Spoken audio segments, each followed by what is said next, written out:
Assalamualaikum warahmatullahi wabarakatuh. Apa kabar Bunda cantik? Sehat dan bahagia selalu dan senantiasa dilimpahkan rezeki yang berlipat ganda. Mohon maaf semalam part 1 ada kesalahan teknis terkait musik latarnya yang terlalu tinggi volumenya. Jadi tanpa berlama-lama ini lanjutan dari part sebelumnya. So let's check it out. Aku melirik Mas Gibran yang masih tertidur pulas di atas tempat tidur. Padahal ini sudah siang dan hampir azan duhur. Tapi dia masih saja sibuk menggali mimpi di atas bantal. Dia memang bukanlah suami bertanggung jawab yang mau melakukan apapun demi anak dan istrinya bisa makan. Beda sekali dengan Mas Arya yang sudah berangkat tadi pagi-pagi sekali untuk mencari rezeki. Padahal dia belum menikah, apalagi punya anak. Astagfirullah. Apa yang aku pikirkan? Aku kan memang sudah tahu apa yang menjadi perbedaan di antara mereka berdua. Ya sudahlah, kalau sudah seperti ini, aku bisa apa? Aku masih memandangi Aira saat tubuh Mas Gibran menggeliat. Mir, udah jam berapa sekarang? Tanyanya sambil mengucek matanya. 11:30, balasku singkat. Aku pun beranjak dari tempat dudukku. Mir, panggilnya lagi. Kenapa mas? Kamu mau kemana? Tanya Mas Gibran. Cuci piring dan menjemur baju, ujarku jujur. Padahal aku sudah mencuci baju itu sejak tadi pagi. Tapi belum sempat menjemur karena ada saja urusan rumah yang harus aku kerjakan sendirian. Sedangkan Mas Gibran enak-enakan tidur. Lagi-lagi aku hanya bisa mendengus. Kamu sudah masak? Tanyanya. Udah tadi. Oh ya udah, kirain kamu gak punya uang untuk masak. Jadi aku mau kasih kamu uang, tapi karena kamu udah punya, uangku untuk beli rokok aja nanti, balasnya cuek. Tapi kan sabung di belakang sudah habis mas. Belum lagi isi tabung gas yang sudah kosong. Sini uangnya. Biar aku gunain membeli kebutuhan rumah, kataku cepat. Tanganku pun menengadah ke arah Mas Gibran, namun bukannya memberikan uang yang ia janjikan tadi. Mas Gibran malah mengibaskan tanganku. Kamu minta saja sama si Arya, bukannya dia sering kasih kamu uang, sahutnya enteng. Emang yang jadi suami aku di sini siapa mas? Kamu atau Mas Arya? Dia kan kasih uang aku untuk beli bahan masakan mas, bukan untuk memenuhi semua kebutuhanku. Timpalku dengan geram. Gak usah teriak-teriak. Kamu gak malu sama tetangga yang suka dengerin kita berantem? Punya hobi kok marah-marah. Sana, mending kamu urusin tuh piring kotor. Aku mau tidur lagi, masih mengantuk, katanya panjang lebar sambil kembali menarik selimutnya. Aku pun menatapnya jengkel, lelaki yang tidak punya otak itu dengan nafas yang terasa sangat berat. Sampai-sampai dadaku pun terlihat jelas gerakan naik turunnya. Saking dalamnya aku menahan sakit akibat perilaku Mas Gibran yang keterlaluan. Mir, panggil Mas Gibran yang lagi-lagi menahan gerakanku. Kenapa lagi? Balasku dengan nada bergetar. Buatin aku teh manis ya. Bentar lagi aku mau bangun, titahnya bak seorang majikan. Nggak ada gula. Tehnya pun udah habis, balasku sewot. Lalu segera pergi dari tempat itu. Malam ini tumben sekali, Mas Gibran tidak keluar rumah. Entah kenapa ia sedang menemani Aira mengoceh di tempat tidur. Tidak seperti biasanya yang lebih sibuk sendiri dengan teman-temannya yang gak jelas itu. Ciluk, ujar Mas Gibran yang langsung membuat si kecil Aira terkekeh. Aku yang sesekali menatap sepasang ayah dan anak itu pun tersenyum. Akhirnya Mas Gibran bisa punya waktu juga untuk Aira, pikirku sambil melipat baju terakhir. Mau kubuatin teh mas, tawarku. Boleh juga. Kamu udah beli teh sama gula? Udah, tadi pakai uang sisa belanja dari Mas Arya. Bentar ya, aku buatin dulu, sahutku kemudian. Aku pun segera berjalan memasuki dapur. Baru saja masuk, aku pun langsung meletakkan keranjang itu ke atas lemari di samping pintu. Lalu aku pun mendekati meja makan yang tersedia toples gula, teh, serta air minum panas di termos. Dan air dingin teko sampingnya. Klunting, klunting, klunting, bunyi gelas yang tersentuh oleh sendok yang keras saat aku tengah fokus mengamati air dalam gelas yang berputar-putar. Tiba-tiba Mas Gibran masuk ke dalam dapur. Mir, kamu mas, kok Aira ditinggal sendiri sih? Nanti kalau dia kenapa-kenapa gimana? Ujarku cepat. Nggak apa-apa, dia udah tidur kok. Mir, kamu punya uang kan? Aku minta dong buat beli rokok, ujar Mas Gibran dengan nada merengek. Kamu bukannya punya uang yang tadi pagi mau kamu kasih ke aku, Mas? Sebenarnya uang itu nggak cukup untuk beli rokok. Hah? Nggak cukup? Emang uang yang kamu maksud berapa? 10.000. 10.000 dan kamu sok-sokan mau suruh aku belanja dengan uang segitu. Buat beli bawang putih aja kurang, Mas, kataku dengan penuh emosi. Iya maaf, kamu juga nggak usah marah-marah gitu dong. Kan kamu nggak nanya aku uang itu berapa jumlahnya, jadi bukan salah aku juga kan? Balas Mas Gibran mengelak, aku pun hanya mendengus sebal. Sampai-sampai beberapa kali air teh itu muncrat keluar gelas. Mir, ujarnya lagi merengek. Kenapa? Kamu nggak kasihan apa sama aku? Aku kan pengen merokok, tapi uangku kurang. Apa kamu udah nggak sayang lagi sama aku? Katanya kemudian. Ya udah, nanti aku kasih. Yang bener, makasih ya sayang, celutuk Mas Gibran sambil merangkul pundakku dengan erat. Iya, iya, aku pun membalasnya dengan cuek. Aku pun melepas tangan Mas Gibran yang masih melengkar di pundakku. Lalu aku segera berjalan masuk ke dalam kamar. Aku pun melirik Aira yang memang sudah tertidur pulas. Memang dia anak yang pintar. Aku terus membatin sambil mengambil dompet yang berada di sela-sela tumpukan baju dalam lemari. Kubuka dompet itu dan mengeluarkan 2 lembar uang kertas pecahan 10 ribuan. Saat aku memutar badanku untuk kembali ke dapur, ternyata Mas Gibran sudah berdiri di belakangku. Mas Gibran, kamu ngagetin aja. Maaf deh, mana uangnya? Ini 20.000, ujarnya sambil memperlihatkan 2 lembar uang kertas itu. Iya, emangnya kenapa? Cukup kan untuk beli rokok? Beli rokoknya sih cukup, tapi aku kan mau nongkrong sama temen juga, jadi buat beli kopinya belum ada. Bukannya kamu minta minum teh tadi, lagian uang kamu kan masih 10.000. Emang harga kopi di tempat nongkrong kamu berapa? Ya iya sih, tapi tiba-tiba aku ingat kalau ada janji sama temen. Kamu kasih 30.000 lagi aja deh. Aku pikir cukup. Apa? 30.000 lagi? Aku ngumpulin uang segitu aja berhari-hari, Mas. Udah dong Mir, jangan perhitungan gitu. Aku itu mau nongkrong sama temen aku untuk membahas bisnis. Nanti kalau uangnya sisa, aku balikin deh. Aku kan malu kalau ketahuan gak punya duit. Jelasnya panjang lebar. Entah ucapannya itu benar atau enggak. Namun entah mengapa aku langsung percaya begitu saja. Ya udah, kamu irit-irit ya uang ini. Jangan dihambur-hamburkan sama teman-teman kamu. Makasih sayang. Pagi ini aku berjalan kecil menuju tukang sayur yang biasanya mangkal di ujung gang sambil menggendong Aira yang sudah terjaga. Karena dia menggunakan mobil bak terbuka, tentu saja dagangannya tidak bisa masuk ke dalam gang yang sempit ini. Makanya, aku dan ibu-ibu lainnya memilih berjalan kaki menuju ujung gang untuk membeli sayuran apa yang ingin kami masak hari ini. Untukku sendiri aku tak pernah bingung mau masak apa. Sebab Mas Arya suka semua makanan kecuali yang berbahan dasar daging ayam. Entah itu bakso ataupun nugget sekalipun, ia tak pernah mau memakannya karena apa. Aku pun tak tahu sebab aku tak pernah menanyakannya lebih detail. Bagiku setelah dia memutuskan untuk tidak makan ayam. Sebagai tukang masak Mas Arya, aku hanya mampu menurutinya saja. Kalau Mbak Mirna ingin makan daging ayam, ya beli aja. Tapi saya nggak usah dikasih.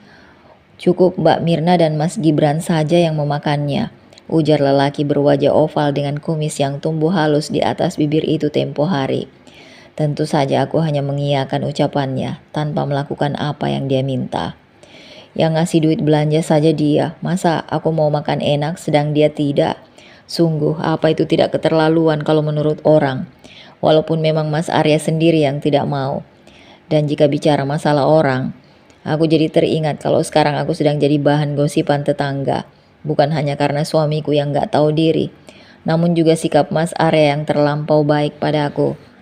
Entah apa salah Mas Arya, sampai-sampai orang sebaik dia menjadi bahan gosipan ibu-ibu tukang gibah itu. Padahal niat Mas Arya kan sangat mulia, agar aku bisa makan dan anakku tidak kelaparan karena ASI habis. Saking asiknya aku melamun, tanpa kusadari langkahku akhirnya sampai juga di ujung gang. Dan tak butuh waktu lama, aku langsung menemukan sebuah mobil pick up yang sudah dikerubungi ibu-ibu. "Pagi ibu-ibu semua," sapa aku dengan ramah. Kalau nggak begini sudah pasti aku akan digosipin lebih parah lagi. Akan dilabeli sombong dan pasti akan ditambahi embel-embel kalimat. "Dasar nggak tahu diri, miskin saja sombong." "Pagi," balas mereka serempak. "Suami keduanya minta dimasakin apa Mbak Mirna?" celutuk Bu Sari sambil melirik ke arahku dengan sinis. Dek, jantungku pun seakan berhenti sesaat. Maksud dia apa? Maksud Bu Sari apa? Saya tidak mengerti, ucapku tanya balik. "Ya, suami kedua Mbak Mirna, si Mas Arya. Enak ya jadi Mbak, punya dua suami. Yang satu nggak tahu diri, nggak pernah ngasih uang pulang apalagi ngasih uang belanja. Masih ada yang satunya ngasih uang untuk beli ini itu," sindirnya julid. "Astagfirullah Bu, Mas Arya itu hanya menolong saya. Biar saya dan anak saya bisa makan, nggak lebih kok." "Alah, Mbak Mirna itu nggak usah sok polos deh. Mas Arya kan laki-laki single, laki-laki jomblo. Sedangkan Mbak Mirna wanita jablay alias jarang dibelai suami yang suka ngelayap. Jadi mana mungkin kalian gak ada hubungan apa-apa? Pastilah ada hubungan lain yang saling menguntungkan, iya kan?" "Ngaku saja deh," sahut Mbak Hesti ikut-ikutan. "Astagfirullah Mbak Hesti, jaga mulut Mbak ya, walaupun saya orang miskin dan suami saya jarang pulang. Tapi saya masih tahu agama, saya masih tahu mana yang boleh dilakukan, mana yang tidak. Jadi saya mohon jaga ucapan Mbak Hesti agar tidak terjadi fitnah di antara aku dan Mas Arya," kataku dengan nada penuh penekanan. Semua orang yang ada di sana pun terdiam, termasuk juga abang-abang sayur yang jadi bingung harus nengahinya kayak apa. Dengan sigap, aku pun meraih kangkung, tempe, dan sebungkus cabai rawit, karena bumbu dapur yang kubeli kemarin masih ada. "Ini bang, belanjaan saya," tambahku sambil cepat-cepat mendekati tukang sayur itu. Sungguh malas sekali aku lama-lama di sini, suasananya benar-benar bikin gerah.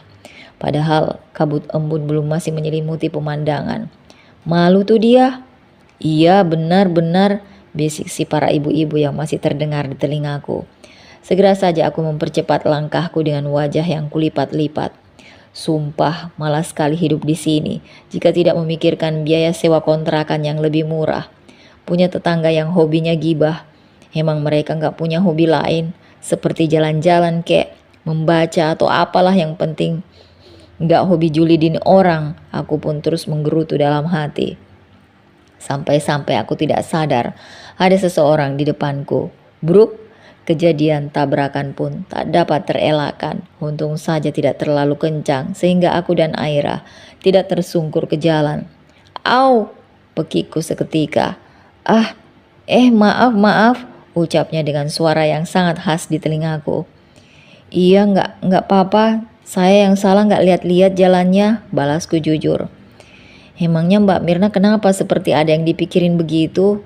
"Nggak apa-apa Mas Arya, aku masuk dulu ya, mau masak," jawabku buru-buru.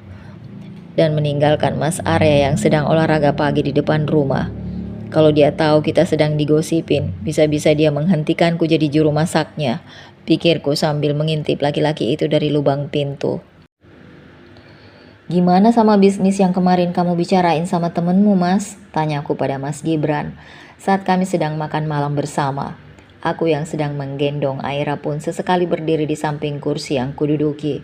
Kupandangi Mas Gibran yang tidak langsung menjawab pertanyaanku. "Bisnisnya ternyata nggak menguntungkan, hasilnya sedikit." "Sedikit-sedikit kan lumayan Mas, bisa untuk kita makan besok." "Tapi kalau minus, kan kita juga yang rugi Mir." "Emangnya bisnis yang Mas Gibran bicarain sama teman Mas itu tentang apa?" tanyaku pelan, sambil kembali duduk di kursi dekat Mas Gibran duduk. Ia pun menghabiskan sisa makanannya yang hanya tinggal 2 suapan saja. "Bisnis ikan cupang Mir, kalau kita jadi sih omsetnya bisa jutaan. Tapi ya gitu." Mas Gibran tak menyelesaikan ucapannya. "Gitu gimana?" "Ya gitu, modalnya banyak, mana ada uang segitu buat kita yang sedang kayak gini," balas Mas Gibran sambil meletakkan gelas itu. Aku pun terdiam. "Kecuali kalau kamu pinjam sama si Arya Mir, Pasti dia punya uang segitu. Enggak, malu dong mas, kita kan udah sering merepotin Mas Arya. Ya, padahal untungnya gede loh Mir, kalau kita ternak sendiri. Bukannya tadi kamu bilang untungnya kecil bahkan minus? Iya, sebab temanku minta kita ambil cupang di tempat dia, lalu dijual di rumah atau sekolahan SD, makanya labanya nggak seberapa. Berbeda jika kita ternak sendiri, budidaya sendiri. Lebih banyak tuh keuntungannya, jelas Mas Gibran dengan menggebu-gebu. Sambil berpikir keras, ayolah Mir, bayangin deh, kalau aku sudah punya penghasilan sendiri, kamu nggak perlu masakin si Arya, sampai digosipin para tetangga lagi. Selain itu, kalau usaha kita udah berkembang, omset kita sudah banyak, kan kamu bisa melunasi semua hutang kamu sama si Arya. Iya kan? Tapi mas, aku nggak enak sama Mas Arya. Kita kan udah sering merepotkan dia mas. Dia punya uang juga pastinya untuk kebutuhan dia sendiri. Kali aja dia udah ketemu jodoh dan mau menikah. Uang yang dia pinjemin buat bayar rumah sakit pun tabungannya untuk menikah. Sanggahku panjang lebar. Nah itu dia. Kalau kita begini terus, kapan kita bisa mengembalikan uang Arya yang sudah digunain untuk membayar persalinan kamu? Kata Mas Gibran. Lagi-lagi aku hanya terdiam. Iya sih. Nah maka dari itu kita harus punya usaha sendiri Mir. Agar kita bisa melunasi hutang-hutang kita. Lagian sampai kapan sih kita mau tergantung sama dia terus? Kita juga butuh usaha sendiri Mir, ujar Mas Gibran. Terus mempengaruhiku, aku pun kembali terdiam. Gimana Mir? Emang kamu butuh modal berapa mas? Gak banyak kok Mir, cuma 2,5 juta katanya dengan senyum melebar. 2,5 juta kamu bilang gak banyak mas? Iya, memang segitu anggarannya. Tapi kalau udah jalan omset kita bisa 2-3 juta loh sebulan. Bahkan bisa lebih. Coba kamu pikir, harga ikannya saja satu antara 20-50 ribu. Kalau kita kalikan 100, kan hasilnya udah banyak. Padahal sekali pembenihan telur yang dihasilkan itu 100 butir.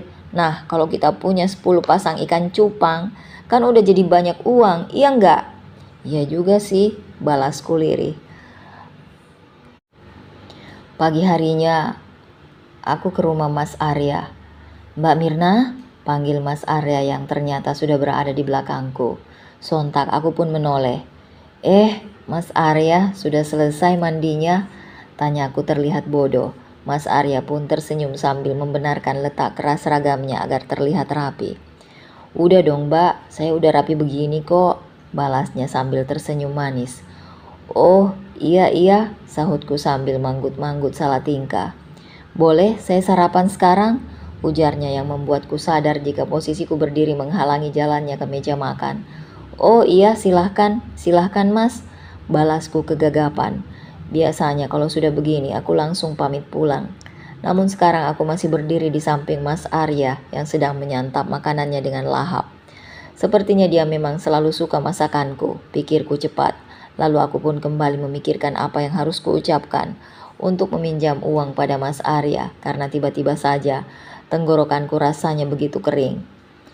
Ada yang bisa saya bantu, Mbak Mirna? Tanya Mas Arya yang merasa curiga dengan gelagatku yang tidak biasa. Enggak kok mas. Aku hanya ingin tahu apa Mas Arya suka dengan masakan saya atau enggak. Soalnya Mas Arya kan gak pernah minta mau dimasakin apa. Jadi setiap hari saya asal saja memasaknya, balasku berbohong. Oh gitu, kirain kenapa. Enak kok mbak, masakan Mbak Mirna itu semuanya saya suka. Sebab masakan mbak enak-enak, timpalnya sambil tersenyum manis. Membuat tenggorokanku jadi semakin kering saja, aku pun tersenyum. Sekilas aku lupa dengan apa yang mengganggu pikiranku. Yang penting jangan pakai daging ayam, tambahnya dengan mulut penuh. Tapi tetap mempertahankan senyum yang mengembang di bibirnya. Iya mas, saya pun masih ingat, balasku sedikit gelagapan. Hening, kami berdua pun terdiam. Aku sibuk berpikir keras untuk merangkai kata-kata yang akan kuucapkan pada Mas Arya. Beberapa menit kemudian, Mas Arya pun sudah menghabiskan semua makanan yang ada di piringnya. Alhamdulillah, gumam Mas Arya sambil mengelap bibirnya. Mbak Mirna, masih ingin di sini? Saya sudah mau berangkat sekarang, ujarnya, lagi-lagi dengan tersenyum manis. Oh iya, saya mau pulang saja mas, kataku cepat. Jujur sama saya, Mbak Mirna, nggak baik-baik saja kan? Ada yang Mbak sedang pikirkan? Apa itu Mbak? Katakan saja. Sebenarnya saya ingin pinjam uang sama Mas Arya, kataku sangat pelan. Oh begitu, balas Mas Arya enteng. Aku pun langsung mengangkat wajahku seketika. Mas Arya nggak marah? Tanyaku setengah tidak percaya. Untuk apa? Untuk apa saya marah? Setelah Mas Arya menyerahkan uang 2.500.000 yang kupinjam, aku pun lekas pulang. Baru saja aku melewati pintu rumah Mas Arya, telingaku langsung menangkap suara tangis Aira yang sudah bangun. Hus, jangan nangis. Jangan nangis dong, bikin pusing aja sih ini anak. Nangis mulu, teriak Mas Gibran sambil menggaruk kepalanya dengan frustasi. Aira sayang, sudah bangun ya? Ujarku sambil membopong badannya yang masih kecil itu. Kamu tuh kemana saja sih dari tadi? Anak nangis sampai kayak gitu gak datang-datang, omel Mas Gibran. Kamu tuh yang kenapa? Udah tahu aku lagi sibuk. Kamu malah enak-enakan tidur aja. Anak nangis bukannya kamu tenangin. Kamu malah ngomelin, ujarku dengan nada yang tak kalah tinggi. Ye, aku kan masih ngantuk, Mir. Lagian kamu sibuk apa sih di belakang? Kamu lupa kalau setiap pagi aku bantuin Mas Arya bikinin sarapan buat bekalnya, jawabku sinis. Namun mendengar jawabanku tadi, Mas Gibran seakan ingat sesuatu. Oh iya, kamu udah dapat pinjaman dari si Arya belum, Mir? Udah, barusan pas aku nyiapin dia sarapan. Aku udah pinjam uang sama dia. Kalau gitu mana uangnya? Bentar dulu dong, uangnya masih ada di dalam saku. Saku kejepit tubuh Aira. Bentar deh, tunggu Aira selesai menyusu. Yah, kelamaan Mir. Aku mau ketemu temen aku sekarang. Lebih cepat lah, lebih baik. Sini Aira, biar aku gendong dulu, bujuk Mas Gibran. Ya udah bentar. Ini uangnya, kata aku sambil menyerahkan uang itu pada Mas Gibran. Nah, gitu dong. Itu namanya istri yang aku paling cintai, kata Mas Gibran sambil memelukku mesra. Kalau gitu aku mau mandi dulu ya. Lalu aku akan ketemu sama temen aku yang mau ngajarin aku gimana caranya ternak cupang, ujar Mas Gibran dengan penuh semangat. Iya mas, sahutku. Mas Gibran pun langsung ngacir ke belakang, sedangkan aku kembali menyelesaikan keinginan Aira untuk kembali tidur. Beberapa hari pun berlalu, tapi Mas Gibran tidak kunjung pulang. Entah kemana dia sekarang. Dari setiap malam kutunggu sampai siang, dan dari siang kutunggu sampai kembali malam. Makan tak enak, tidur tak nyenyak. Semua karena aku hanya memikirkan di mana Mas Gibran sekarang berada. Aku pun berpikir cepat. Aku tidak boleh seperti ini terus. Aku harus mencari di mana Mas Gibran sebenarnya. Makanya aku segera menggendong Aira yang sedang pelangap-pelongo di tempat tidur itu. Sebenarnya timbul rasa kasihan di hatiku saat melihat gadis mungilku itu. Andai saja dia punya bapak yang bertanggung jawab, mungkin hidupnya akan lebih bahagia. Setidaknya ia akan merasakan apa yang anak-anak lain rasakan. Sudahlah, aku tidak boleh meratapi apa yang sudah terjadi. Aku harus kuat demi Aira dan masa depan kami. Aku pun kembali menguatkan hatiku, lalu melanjutkan gerakanku untuk memakai jaket besar yang bisa menghangatkan tubuhku dan tubuh Aira sekaligus. Setelah aku merasa sudah siap, aku pun segera keluar dari rumah kontrakan ini. Sebelum pergi tentu aku mengunci pintu rumah terlebih dahulu. Satu tempat yang langsung menyusup di pikiranku yaitu rumah Mas Tejo. Selain rumahnya paling dekat dari sini, dia juga salah satu teman Mas Gibran yang paling dekat. Tok tok tok, aku pun mengetuk pintu rumah Mas Tejo. Mbak Mirna, ada apa datang malam-malam ke sini? Aduh, bawa bayi lagi. Ayo masuk dulu, tambahnya. Tidak usah Mbak Asih, saya cuma mau tanya. Apa Mas Tejo di rumah? Mas Tejo ada di rumah, ada apa ya? Kok kamu kayak orang bingung seperti itu? Ucap Mbak Asih lagi. Belum sempat aku menjawab, suara Mas Tejo pun datang. Siapa sih? Ujarnya. Ini Mas, Mbak Mirna. Mirna? Kata Mas Tejo dengan mata yang sedikit membulat. Mas Tejo, Apa Mas tahu di mana Mas Gibran sekarang berada? Sudah beberapa hari ini dia tidak pulang ke rumah, Mas. Mungkin saja Mas Tejo tahu di mana dia sekarang. Berondongku panjang lebar. Mir, ini sudah malam. Sebaiknya kamu masuk dulu, kasihan bayimu. Nanti dia bisa kedinginan, ajak Mas Tejo. Iya Mbak Mirna, ayo kita masuk dulu. Udara di luar semakin dingin loh, ujar Mbak Asih. Mungkin dia juga pernah merasakan apa yang kini aku rasakan. Baik Mas, Mbak. Silahkan duduk Mbak Mir. Jadi sekarang di mana Mas Gibran Mas? Tanyaku cepat, sudah tidak sabar lagi. Sebenarnya Gibran, Mas Tejo pun tak langsung menjawab. Ia terlihat mengulur waktu. Gibran ada di rumah Tony Mir, ucap Mas Tejo akhirnya. Mas Tony yang mana Mas? Setauku dia pergi untuk belajar ternak cupang. Dia minta aku pinjam uang pada tetangga depan rumah sebagai modal. Apa mungkin Mas Tony itu teman yang akan mengajari Mas Gibran usaha cupang? Tapi kenapa Mas Gibran jadi tidak pulang-pulang sampai sekarang? Tony itu orangnya yang kepalanya botak tapi kumis dan jenggotnya cukup tebal. Oh iya, yang badannya cungkring itu ya Mas. Aku pernah melihatnya sekali saat Mas Gibran membawa teman-temannya ke rumah tempo hari. Iya Mir, dia itu pengangguran, tidak bekerja apa-apa. Apa? Kataku terbata. Iya Mir, selain itu dia juga bukan orang baik. Dia suka bermain judi, mabuk, dan juga... Jantungku pun berhenti sejenak, membayangkan apa yang barusan dikatakan Mas Tejo. Hingga Mas Tejo pun tak melanjutkan kata-katanya, seakan ucapan selanjutnya mengandung racun yang bisa mematikan. Juga apa Mas? Juga suka main perempuan, jawabnya pelan tapi langsung menusuk hatiku. Mir, maafkan aku. Aku hanya ingin kamu tahu apa yang sebenarnya Gibran lakukan di belakang kamu, Mir. Agar kamu bisa menyikapi dengan baik. Gibran seperti itu karena dia terbawa teman-temannya yang gak baik. Seandainya dia bisa meninggalkan teman-temannya yang buruk-buruk, aku yakin Gibran bisa berubah menjadi lebih baik, kata Mas Tejo dengan nada yang sungguh-sungguh. Aku pun jadi terdiam. Mbak Mirna, panggil istri Mas Tejo sambil menyentuh pundakku yang bergetar.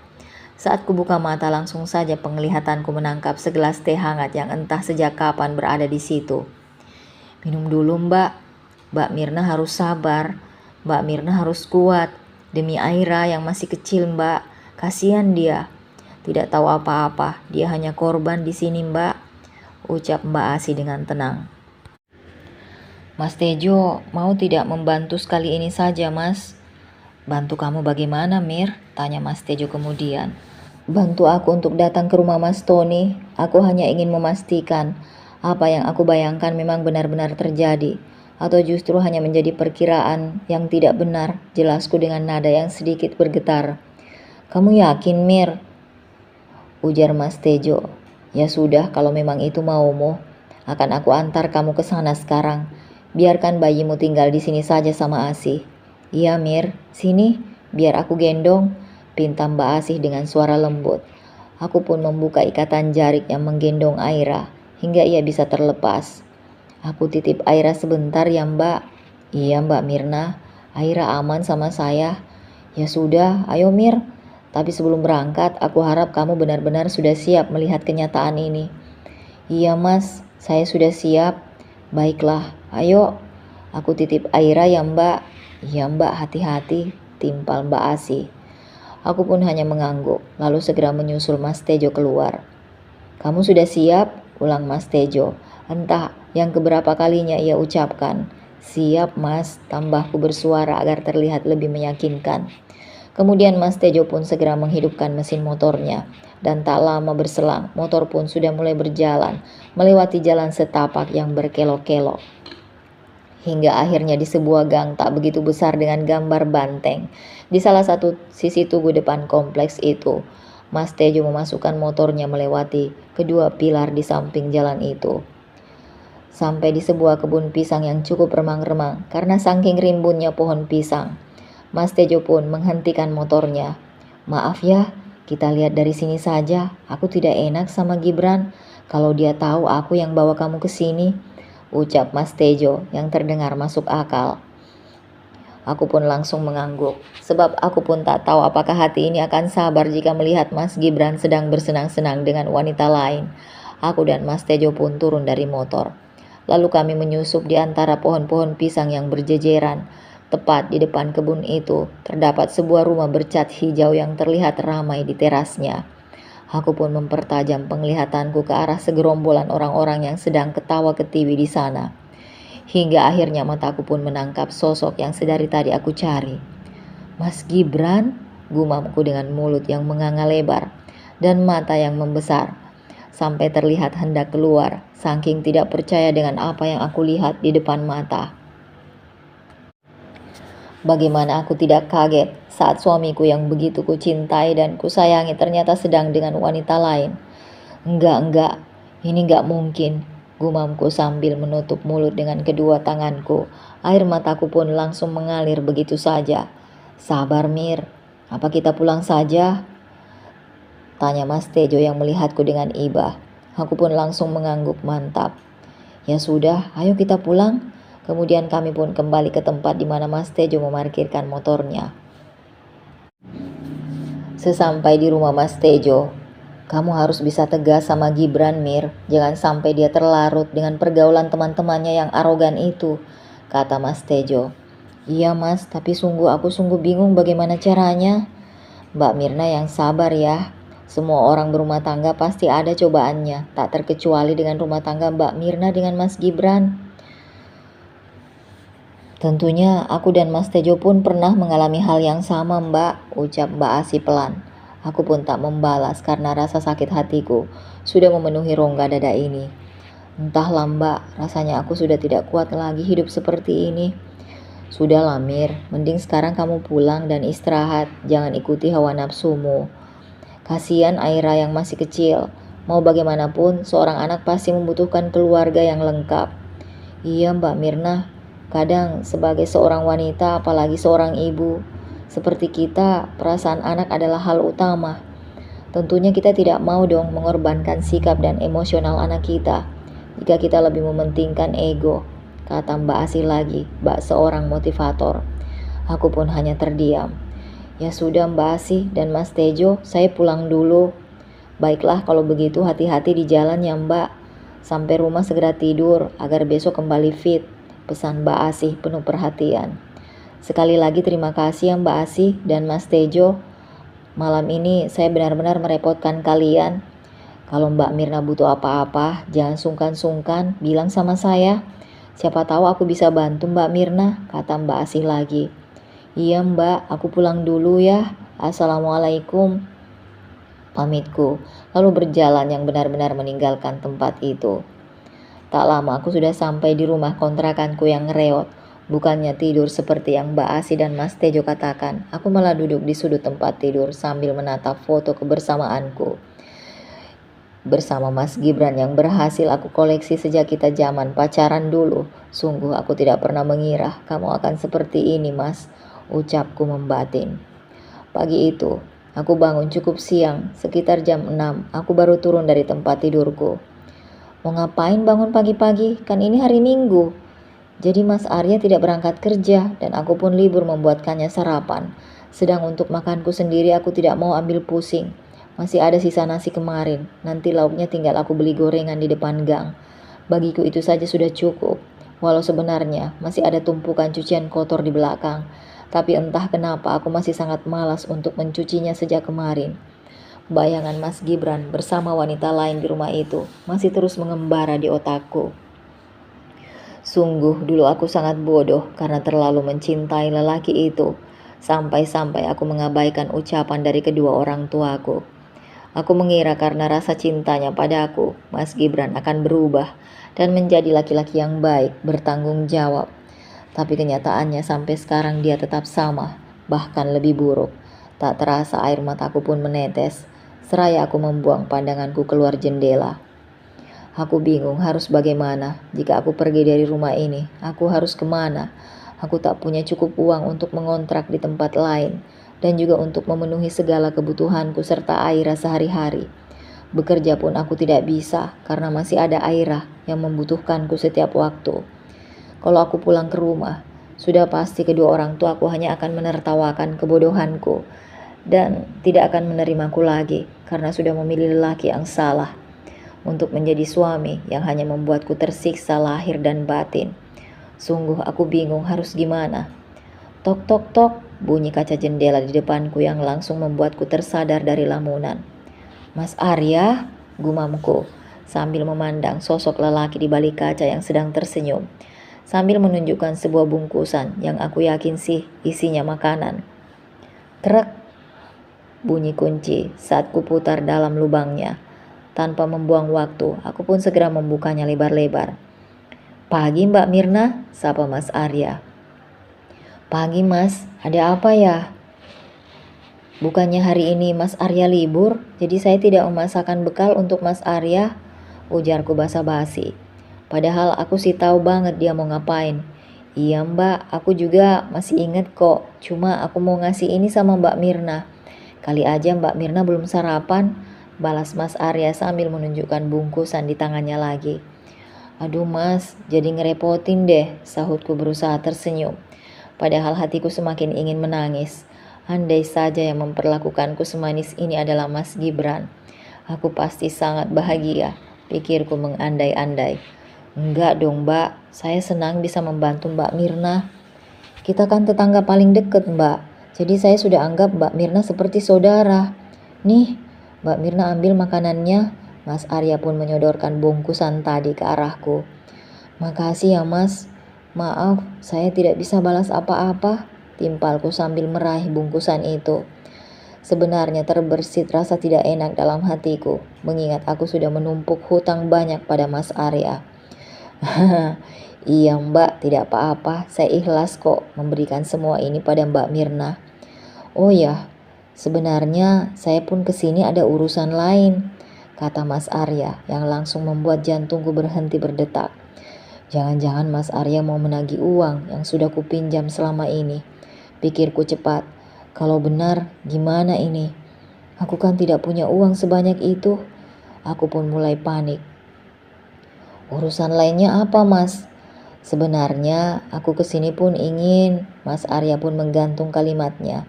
Dia tampak berpikir. Sepertinya apa yang ia katakan cukup membuatnya terbebani. Ingin apa Mas? Sebenarnya aku ingin pinjam piring Mbak Mirna karena piring di rumahku habis belum dicuci, lanjutnya kemudian. Aku pun masih terdiam. Sepertinya ada yang sedang Mas Arya tutupi dari aku. Kalau dia memang ingin pinjam piring, tidak mungkin dia berpikir lama seperti itu. Ya sudah, saya ambilkan piringnya sebentar, kataku sambil masuk ke dalam. Ketika aku masuk ke dalam untuk mengambilkan piring, aku tidak tahu kalau Aira menangis. Aduh, Aira sudah bangun ya. Sini Mas, biar saya gendong. Nanti kamu kena pipisnya loh, ucapku sambil mengulurkan tangan untuk meraih badan mungil Aira. Nggak apa-apa Mbak, namanya juga anak kecil, kalau masih ngompol ya hal biasa. Anak pinter. Nggak nangis lagi ya, sama Om ya, ujar Mas Arya pada si Aira. Aku pun hanya bisa menatapnya dengan jarak yang cukup dekat. Oh iya Mbak, maaf ya, aku jadi masuk kamar kamu tanpa permisi. Tadinya aku pikir Mas Gibran ada di sana. Tapi Aira nangis terus, makanya aku langsung masuk aja. Kasihan kalau dibiarkan saja, ucap Mas Arya panjang lebar. Raut wajahku pun kembali murung. Mas Gibran gak pulang sejak dia pinjam uangnya Mas Arya tempo hari, ujarku yang membuat Mas Arya terlihat kaget. Oh, sudah lama dong. Itu berarti sekitar 5 hari yang lalu. Iya kan Mbak? Iya Mas. Tapi dia pergi untuk usaha kan? Untuk memulai bisnis cupangnya. Tidak Mas. Sebenarnya dia... Belum sempat bercerita, air mataku sudah berlinang terlebih dahulu. Aku tidak habis pikir dengan apa yang ada di pikiran Mas Gibran setelah ia pergi berhari-hari dan diam-diam tinggal bersama wanita lain. Kini dia pulang untuk memberi kabar yang cukup mencengangkan. Belum kering rasanya air mata ini menetes untuk menangisi kelakuanmu kemarin, Mas. Tapi sekarang kamu pulang dengan membawa luka yang semakin dalam kurasakan, gumamku, sambil memegangi dadaku yang semakin terasa sesak. Mir, panggil Mas Gibran, sambil mendekatiku yang memilih membelakanginya dengan wanita tempo hari kulihat bersamanya. Yap, benar sekali, hari ini Mas Gibran membawanya pulang. Aduh Mas, kenapa tidak kamu bunuh saja aku ini? Kenapa kamu harus menyakitiku sedalam ini? Ucapku sambil menangis sesegukan. Mir, percayalah, aku masih mencintaimu. Aku tetap sayang padamu, ujar Mas Gibran. Ia pun mengecup punggung tanganku di depan Sari. Wanita itu, aku tahu Sari pun membuang muka saat melihat kejadian itu. Pasti dia pun merasa sakit hati. Tapi apa yang kamu rasakan tidak sebanding dengan apa yang aku rasakan, Sar. Kamu masih belum seberapa ketimbang jadi aku yang harus rela suaminya kau ambil dengan paksa. Sekilas aku pun tersenyum penuh kemenangan. Namun sedetik kemudian aku hanya bisa tersenyum kecut. Tidak, bukan aku yang menang, tapi dia. Dia yang sudah bisa memiliki hati dan pikiran Mas Gibran sekarang, bukan aku lagi. Lagi-lagi aku hanya membatin. Tapi kenapa? Kenapa kamu tidak pilih saja salah satu di antara aku atau dia? Ujarku dengan nada meninggi.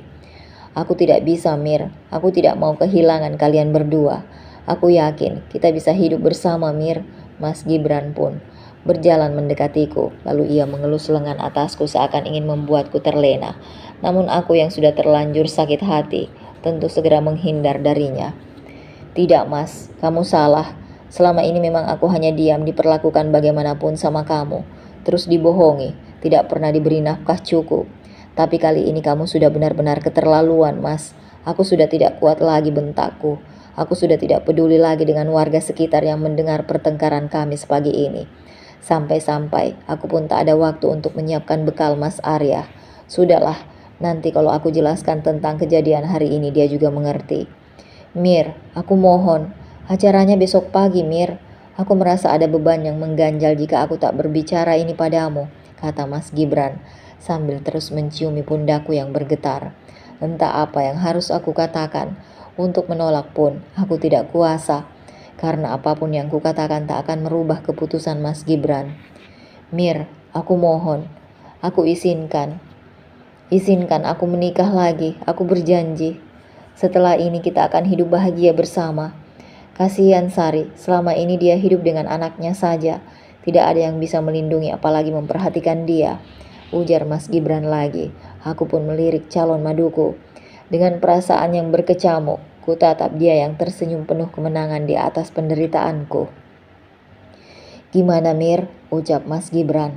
Aku pun tak langsung menjawab. Sungguh rasanya aku ingin mencabik-cabik hatinya yang tidak pernah memperdulikanku.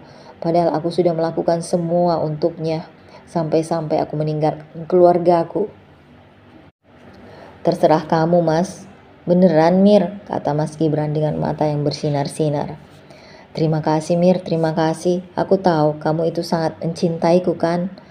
Ujar Mas Gibran. Aku pun kembali terdiam. Otakku tiba-tiba kosong. Jika memang kamu tidak bisa memilih antara aku dan dia, maka izinkan aku yang memilih jalanku sendiri. Aku pun hanya mampu membatin. Aku pun segera berjalan ke arah kamar. Saat aku baru saja masuk, aku langsung menatap mata polos Aira yang sedang menatap ke arahku. Aira sudah bangun ya, ucapku dengan suara serak. Segera aku mendekati gadis mungil yang sekarang sudah bisa duduk. Dia pun tak membalas ucapanku, tapi tatapannya yang terlihat bingung, seakan mengerti kesedihan yang sedang aku rasakan. Hanya kamu, Nak. Hanya kamu yang mengerti ibu di dunia ini, gumamku sambil mempererat pelukanku dengan air mata yang kembali mengalir deras. Masih teringat dalam benakku saat beberapa tahun yang lalu, aku pergi melarikan diri bersama Mas Gibran untuk menjalankan bahtera rumah tangga kita yang tidak mendapat restu orang tua. Dan sekarang, aku kembali pergi untuk kabur dari kemelut masalah yang semakin tak bisa kuhadapi. Tak terasa, tangan kananku pun menjatuhkan tas pakaian berukuran sedang yang sedari tadi aku tenteng sampai di sini.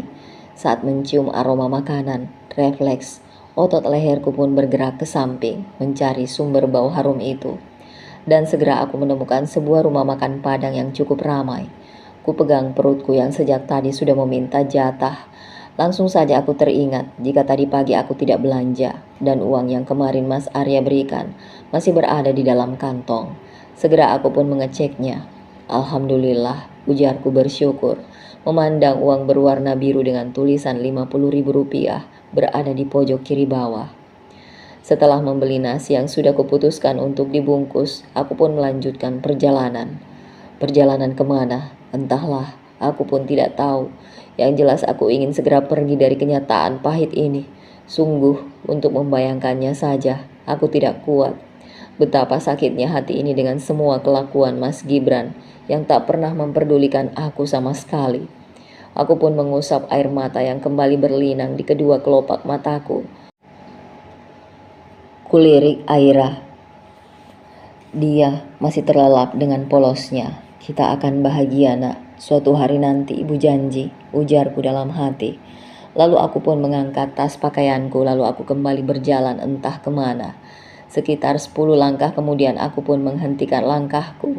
Kakiku mulai terasa pegal sekali, jari-jari kakiku pun terasa perih. Sepertinya sudah lecet karena sedari tadi bergesekan dengan sepatu flat shoes model ballet yang kukenakan. Ini sepatu pemberian ibu saat aku ulang tahun, sebelum menikah dulu. Walau aku berasal dari keluarga sederhana, tapi aku tidak pernah kekurangan kasih sayang.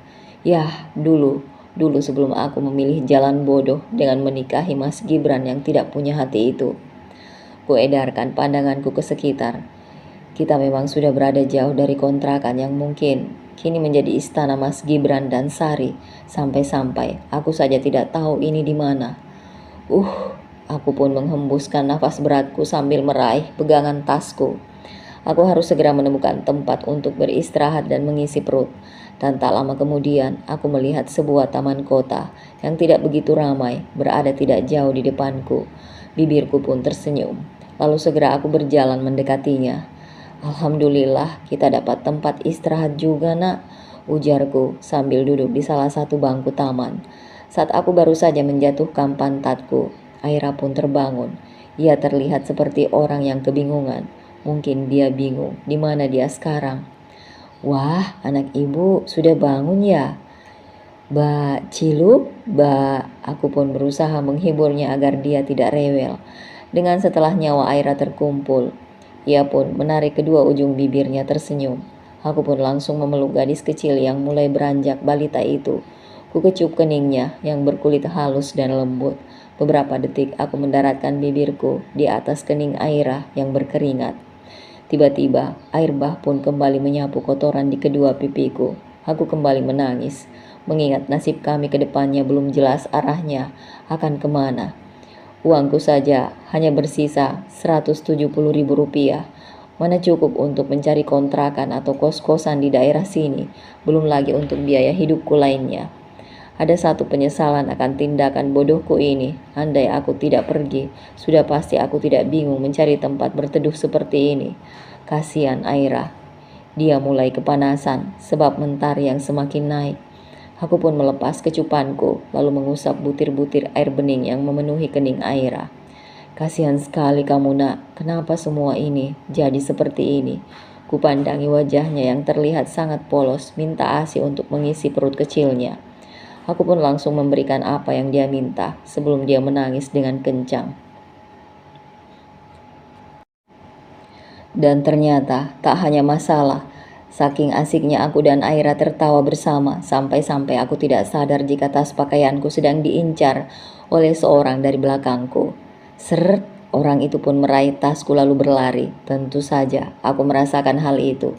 Hei, itu tas saya, teriakku yang tidak digubris oleh orang itu sama sekali.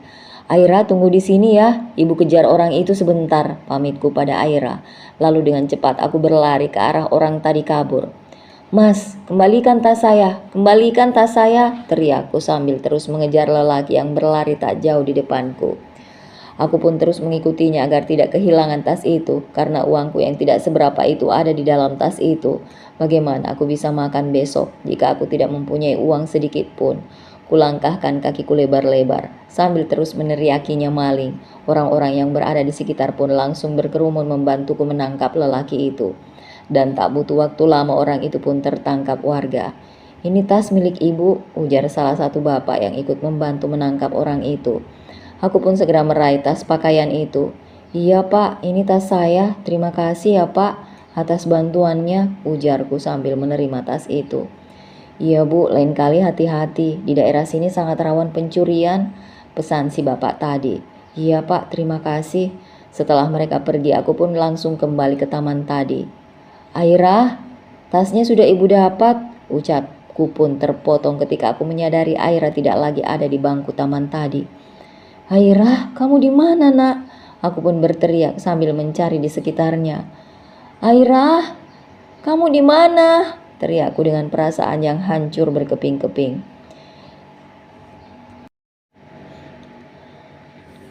Entah kemana aku harus mencari Aira sekarang. Aku hanya mampu menangis dan menangis. Sedang taman ini sudah aku kelilingi, tapi Aira tetap saja tidak kutemukan. Orang-orang yang kutanyai pun tidak ada yang melihat sosok bayi 11 bulan yang lewat atau dibawa oleh orang dewasa sekalipun. Harus kemana lagi ibu mencarimu nak? Aku pun terus menangis terseduh-seduh. Sambil orang-orang yang melintas di depanku menoleh. Ada beberapa di antara mereka yang melihatku dengan iba, dan ada juga yang menatapku jijik seperti melihat orang gila. Namun aku tidak peduli dengan mereka semua. Aku hanya ingin meluapkan kesedihanku. Tuhan, kenapa kamu pisahkan aku dengan Aira? Padahal dia satu-satunya harta yang aku punya. Apa salahku hingga aku mendapatkan hal seburuk ini? Ujarku dalam hati. Sungguh aku merasa dunia ini sangat kejam dan tidak adil. Aku terus menangis sesegukan. Mirna, panggil seseorang yang langsung membuatku mengangkat kepalaku dan memperlihatkan raut wajahku yang menyedihkan. Tuh kan, benar kamu Mirna. Kenapa kamu kayak gini Mir? Kenapa? Ujar wanita itu dengan panik. Dinda, ucapku lalu memeluk sahabat karibku saat SMA itu. Air mataku pun langsung tumpah ruah hingga pundaknya basah oleh air mataku yang tidak bisa lagi kubendung. Minum dulu Mir, ujar Dinda sambil menyerahkan segelas air putih yang ada di tangannya. Sekarang aku sedang berada di rumah Dinda yang cukup besar. Tepatnya, kita sedang berada di ruang tamu yang berisi sofa mewah dan barang-barang mahal lainnya. Ruangan ini pun cukup lebar, bahkan mungkin 2 kali lipat dibanding kontrakanku kemarin itu. Dinda memang berasal dari keluarga kaya. Bahkan dulu saat SMA, dia dinobatkan sebagai anak orang paling kaya satu sekolahan. Namun, kekayaan sang ayah yang seorang pebisnis ulung itu tak membuat wanita bermata sipit itu menjadi sombong dan memilih teman. Buktinya dia mau saja berteman dekat dengan gadis dari keluarga sederhana seperti aku ini. Terima kasih Din, balasku lirih setelah hatiku mulai lebih tenang. Iya, sama-sama, balas Dinda sambil duduk di sampingku. Mir, panggilan Dinda pelan. Aku pun menoleh. Sebenarnya kamu kenapa sih?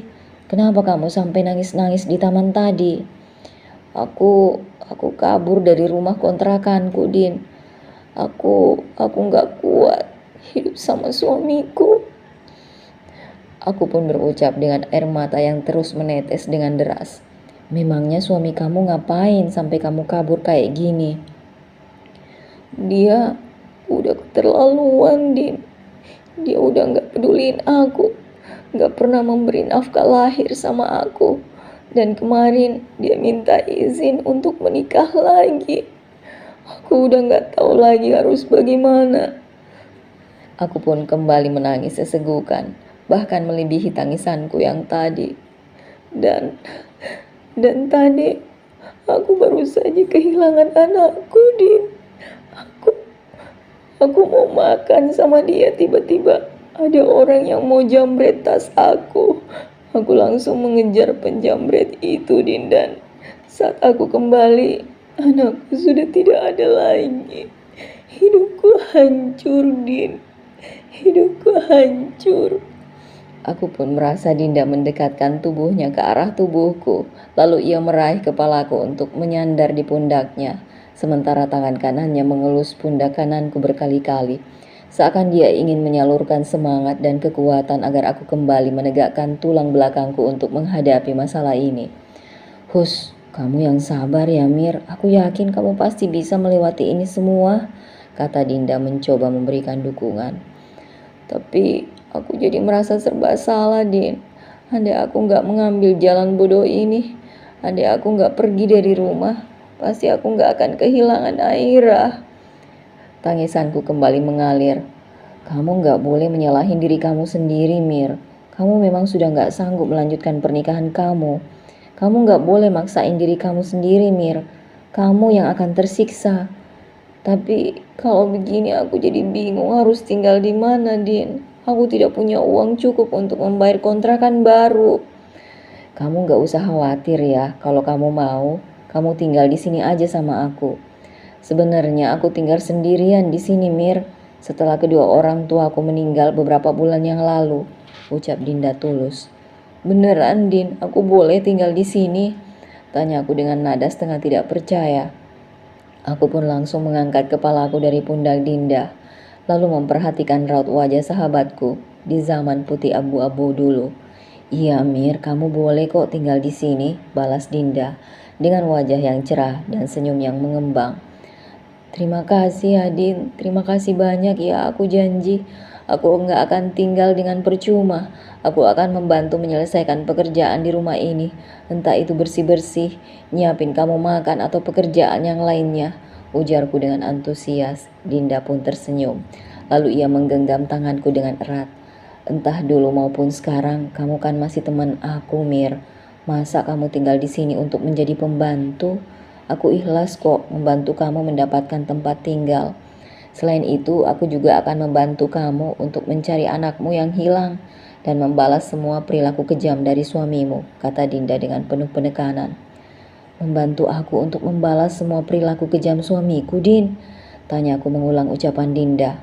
Takut aku hanya salah dengar saja.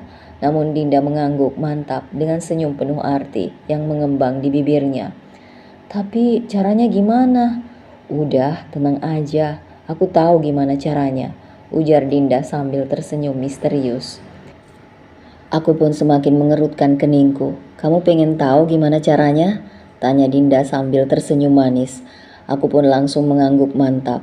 Ayo, ikut gue, ajak Dinda sambil menarik tanganku agar segera mengikutinya masuk ke dalam. Hei, kita mau kemana? Tanyaku yang tidak dijawab oleh Dinda. Dinda menarik tanganku melewati tangga rumahnya hingga kita sampai di lantai 2. Di sana kita langsung masuk ke dalam salah satu kamar yang ada di lantai tersebut. Walau dulu aku dan Dinda cukup dekat, tapi aku tidak pernah masuk ke dalam kamar ini. Jangankan kamar, naik ke lantai atas pun tidak pernah. Karena dulu aku kesini hanya untuk mengerjakan pekerjaan rumah bersama-sama, tidak lebih. Makanya di ruang tamu pun sudah cukup. Cewek yang mau dinikahi suami kamu, dandanannya kayak gimana? Lebih cantik enggak? Tanya Dinda yang membuat aku berpikir sesaat. Aku pun mengingat-ingat seperti apa rupa wanita yang akan dinikahi Mas Gibran. Dan sejenak aku pun sadar bagaimana penampilannya. Rambutnya yang lurus akibat alat rebonding itu dicat warna karamel yang membuatnya semakin terlihat menonjol. Belum lagi pakaiannya yang terlihat ketat dipadu dengan celana jeans berlubang-lubang seperti dimakan tikus. Sungguh berbeda dengan gaya pakaianku yang tidak pernah berubah. Hanya begini-begini saja. Rambut pun aku tidak pernah pusing mau diapakan. Sebab pekerjaanku yang menumpuk membuatku sering melupakan rambutku yang belum disisir. Oh, jadi itu yang membuat Mas Gibran memilih menikahi wanita itu dan mengabaikan diriku lagi, ujarku lirih. Rasa insecure pun langsung menyergap sanubari. Mir, panggil Dinda yang membuatku mengangkat kepalaku perlahan. Bukan kamu yang salah dalam hal ini, Mir. Tapi aku gagal membuat Mas Gibran selalu menatapku, Din. Aku gagal menjaga pernikahanku. Semua laki-laki itu akan diuji setiap jauh dari pasangannya. Karena apa? Ujian laki-laki itu ada di mata mereka.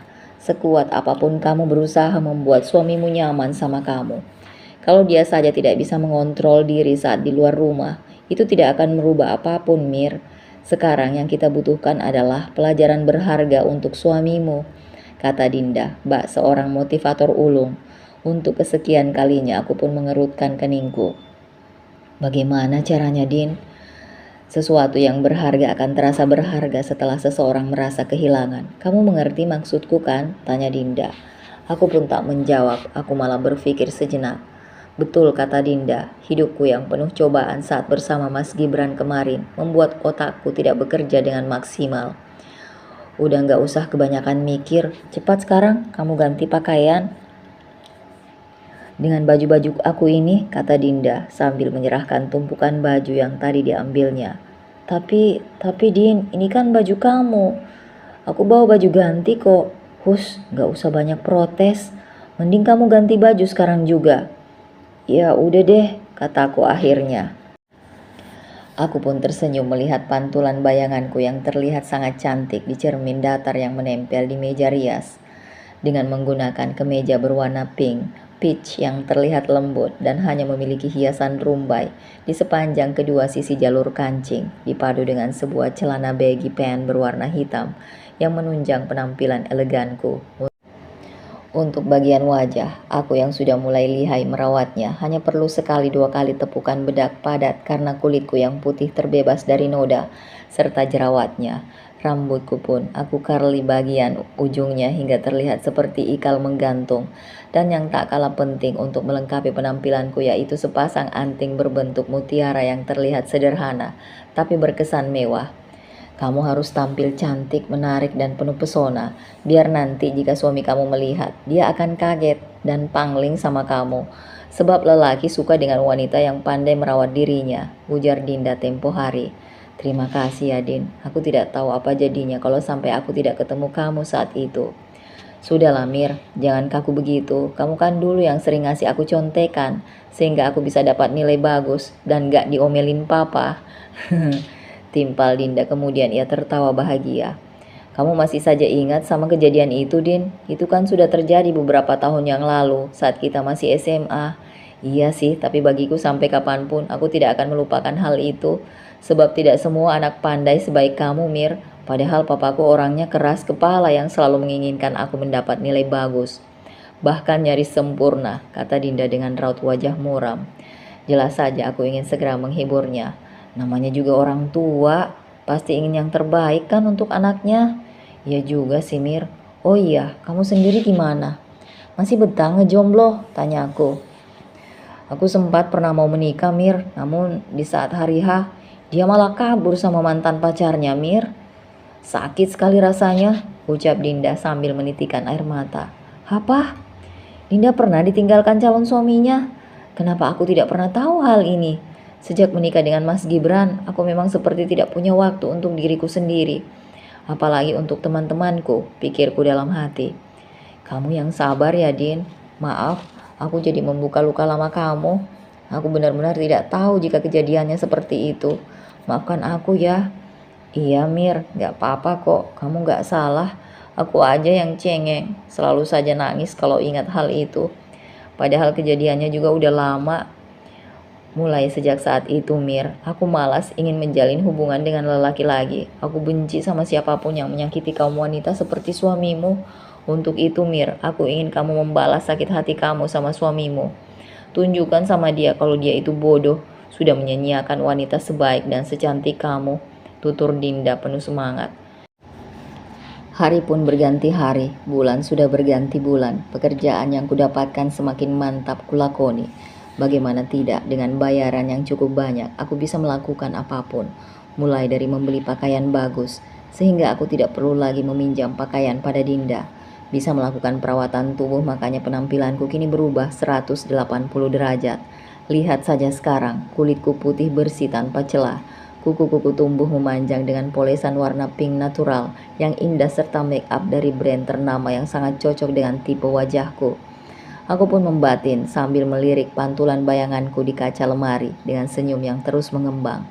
Dan yang paling penting, aku dapat membayar orang untuk mencari Aira. Sebab sampai saat ini, pihak polisi belum juga menemukan keberadaan Aira. Makanya aku harus membayar orang khusus untuk mencarinya. Ngomong-ngomong, masalah Aira aku belum mendengar kabar terbaru sampai saat ini. Aku pun segera meraih tas wanita yang terbuat dari kulit buaya asli.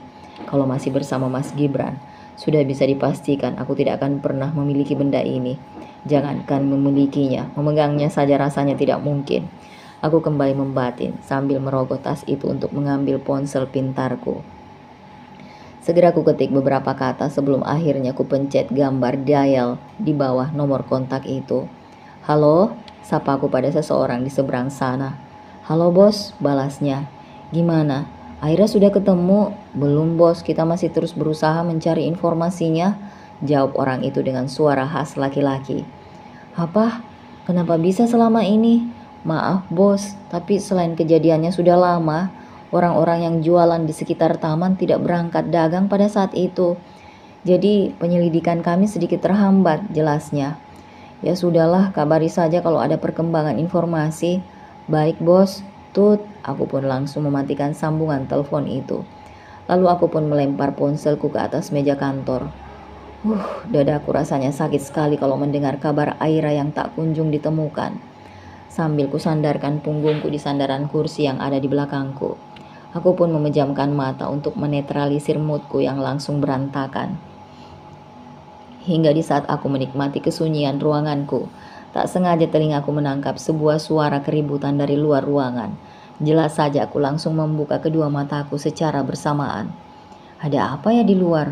Kok kayak ribut-ribut? Tanyaku pada diri sendiri. Lalu aku pun beranjak dari kursi kantor, lalu bergegas membuka pintu. Baru saja aku mau keluar, salah satu karyawan sudah berdiri di depan pintu, hendak mengetuknya. Bu Mirna, ujar karyawanku itu sambil nyengir kuda. Di depan ada apa des? Kok kayak orang lagi berantem? Iya bu, jadi di depan ada dua orang suami istri yang sudah menghabiskan makanan pesanannya, tapi dia tidak mampu membayar, makanya kedua orang itu sedang ribut, jawab Desi. Hati-hati Des, ini bisa jadi cuma akal-akalan mereka, biar bisa kabur. Awasi terus dia, jangan sampai lengah, ucapku setengah memerintah. Iya bu, baik. Sekarang mereka di mana? Di meja nomor 118 bu, mari saya antar, kata Desi lalu berjalan lebih dahulu. Aku pun segera mengikutinya dari belakang. Namun saat baru saja melewati pintu masuk ruangan makanan resto itu, langkahku pun terhenti. Mas Gibran? Dia dan si pelakor itu? Enggak, aku enggak salah lihat kan? Batinku sambil beberapa kali mengucek mata. Takut, aku hanya salah melihat saja. Namun tidak, mereka benar-benar Mas Gibran dan istri barunya si Sari. Aku enggak salah lagi, itu benar mereka berdua. Seketika satu ide pun menyusup di benakku saat itu. Desi, sebentar, ucapku yang langsung membuat Desi menghentikan langkahnya. Iya bu, ada apa? Kamu kembali ke dapur saja. Dia biar saya tangani. Baik bu, saya permisi dulu. Iya, balasku singkat. Kamu bilang kamu yang mau bayar mas. Kenapa kamu minta uang sama aku? Ujar si Sari. Loh, tadi kan kamu yang ngajak makan di sini. Aku kira kamu punya uang untuk bayar makanannya, balas Mas Gibran tak mau kalah. Ada apa ini? Ucapku dengan nada suara yang kubuat, sewibawa mungkin. Ini bu, kedua orang ini tidak bisa membayar pesanan yang sudah mereka habiskan, jelas Sinta. Mana bilnya? Tanyaku dingin. Ini bu, sahut Sinta sambil memberikan secari kertas berisi total harga makanan yang harus mereka bayar. Aku pun segera meraih kertas itu, lalu kulihat sederet angka yang ditulis cukup besar di sudut bawah sebelah kanan. 235.000, hanya untuk sekali makan. Gila kamu mas, dulu pas sama aku aja 100.000 pun, kamu pikir bisa untuk sebulan? Dasar. Aku pun menghembuskan nafas beratku untuk meredam gejolak sakit hati yang kembali menyusup di dalam dada. Lalu aku pun merogoh saku blazerku dan mengeluarkan sebuah stempel. Setelah aku buka tutupnya, segera aku tempelkan ujung stempel itu di kolom khusus. Seketika tercetaklah sebuah kata lunas melintang di tengah-tengah kolom tadi. Ini, biarkan mereka pergi, ujarku pada Sinta sambil memberikan kertas tadi. Baik bu, balas Sinta. Kalau begitu, Bapak dan Ibu sudah bisa meninggalkan tempat ini karena tagihannya sudah ditanggung manajer saya, jelas Sinta. Kemudian ia balik badan untuk segera ke dalam. Aduh, terima kasih, ujar kedua orang itu yang langsung terpaku saat melihat ke arah wajahku. Untuk beberapa saat mereka pun terbengong dengan tatapan tidak percaya. Lain kali kalau nggak bisa bayar, nggak usah sok-sokan makan di restoran. Bisa masak di rumah saja sudah bersyukur, sindirku. Kemudian aku segera meninggalkan mereka berdua yang masih melongo di tempat. Aku sangat senang sekali bisa bertemu Mas Gibran dan istri barunya di restoran kemarin. Apalagi di saat dia tidak bisa membayar makanan yang sudah mereka makan. Sungguh puas rasanya melihat tampang mereka berdua sekarang. Seakan semua rasa sakit yang pernah kualami dulu, kini mulai terbalaskan satu persatu. Aku pun terus senyum-senyum sendiri mengingat hal itu. Tok tok tok, masuk, ujarku dengan sedikit lantang, sehingga orang yang mengetuk pintu ruangan itu bisa mendengar perintahku. Siang, Mir, sahut orang itu sambil melongokkan setengah badannya masuk ke dalam ruangan itu. Kamu Din, apa-apaan sih kamu? Sini masuk, gak usah banyak bercanda deh. Coba tebak, gue bawa hadiah apa untuk elo, kata Dinda sok misterius. Apa? Tanyaku cepat. Lo hitung deh sampai 3. Ih, apaan sih kamu? Kayak anak kecil deh. Udah lakuin aja, nanti lo juga bakal seneng banget. Iya, aku ikutin. 1, 2, belum sempat aku menyebut nomor ketiga. Seseorang membuka pintu ruanganku sambil menggendong seorang balita berwajah lucu. Aira, teriakku sambil berlari ke arah anak balita itu. Aku pun segera meraih tubuh Aira dan aku peluk dia erat-erat. Kamu kemana saja, nak? Kenapa kamu pergi ninggalin ibu lama-lama? Pantesan aja lo dan orang suruhan lo gak nemuin Aira. Ternyata dia diajak minta-minta di lampu lalu lintas Jalan Raja Wali, Mir. Jelas Dinda. Yang bener, Din. Aku sungguh tidak percaya dengan apa yang baru saja ku dengar. Bisa-bisanya putri tercintaku diajak berpanas-panasan di pinggir jalan yang kotor dan penuh asap. Iya, Mir, untung saja saat ia ditangkap oleh Satpol PP, dia mau mengakui siapa anak yang dia bawa. Nah, kebetulan istri Satpol PP itu teman kuliahku, lalu dia mengirim gambar Aira. Untungnya lagi, aku save gambar Aira di ponselku. Jadi kalian cepat bertemu deh, ujar Dinda panjang lebar. Oh begitu, kasihan sekali kamu nak, sedari kecil kamu tidak pernah bahagia. Ayahmu tidak bertanggung jawab. Sekarang kamu malah diculik untuk ngemis. Air mataku pun mengalir deras, sederas air terjun yang melompat dari tebing yang tinggi. Sudahlah Mir, hidup lu kan sudah bahagia sekarang. Jadi gue saranin sih, mending lu kasih ketegasan saja sama dia. Gak mungkin kan lu digantung terus kayak gini. Entar elo repot sendiri, saran Dinda. Dia kini duduk di bangku kantor depan meja kerjaku. Aku sendiri sedang temu kangen dengan Aira, jadi aku terus saja peluk dia tanpa henti. Hari pun berganti hari, urusan perpisahan aku dan Mas Gibran pun sudah selesai. Aku memang menggugat dia secara sepihak. Aku ingin segera lepas dari dia. Aku tidak lagi peduli berapapun bayaran yang sudah aku keluarkan untuk membayar seorang pengacara. Namun aku meminta pada pihak pengadilan agama untuk memberikan surat pisah itu sendiri, tanpa perantara dari pihak pengadilan agama. Makanya sekarang aku tengah berada tak jauh dari kontrakanku yang dahulu. Aku sengaja memang mencari parkir yang bisa dilihat dari depan rumahku. Bukannya untuk pamer pada warga yang lain. Aku hanya ingin Mas Gibran dan istrinya tahu seperti apa kehidupanku tanpa dia. Sombong, biarlah orang berkata apa. Yang jelas aku sangat menikmatinya sekarang. Dengan langkah tegap, aku berjalan menyusuri jalan setapak yang dulu menjadi akses utamaku. Aku lemparkan senyum dan sapa pada orang-orang yang kebetulan berpapasan. Sebagian dari mereka pangling denganku, sedang sebagian lagi mengagumi dan tidak percaya akan perubahan drastis yang kini ku alami. Tuhan Maha Adil kan Mbak, gak nyangka sekarang Mbak Mirna seperti ini, ujar Bu Lilis, pemilik warung yang dulu sering aku hutangi. Aku pun tersenyum lalu mengiyakan ucapan Bu Lilis yang memang benar adanya. Prang, terdengar suara benda dibanting dengan cukup kencang. Semua ini salahmu Bang, kenapa kamu tidak cari kerjaan? Kan kamu tahu sendiri hidup kita pas-pasan. Kenapa kamu malah enak-enakan di rumah? Teriak seorang wanita yang aku yakin itu suara istri baru Mas Gibran. Alah, lu sendiri gimana ha? Bilangnya aja kerja, tapi uangnya mana? Gue pernah lihat aja enggak, balas Mas Gibran dengan nada suara yang tidak mau kalah. Hah, kamu tuh konyol ya. Itu uang kan hasil jeripaya aku. Ya terserah aku dong, mau aku pakai apa. Kalau kamu mau uang, ya cari saja sendiri, kata perempuan itu. Alah, lu ini memang cewek nggak bener. Plak, satu tamparan keras mendarat di pipi kanan wanita itu. Aku tahu benar jika ada rona merah setelah tangan Mas Gibran menjauh.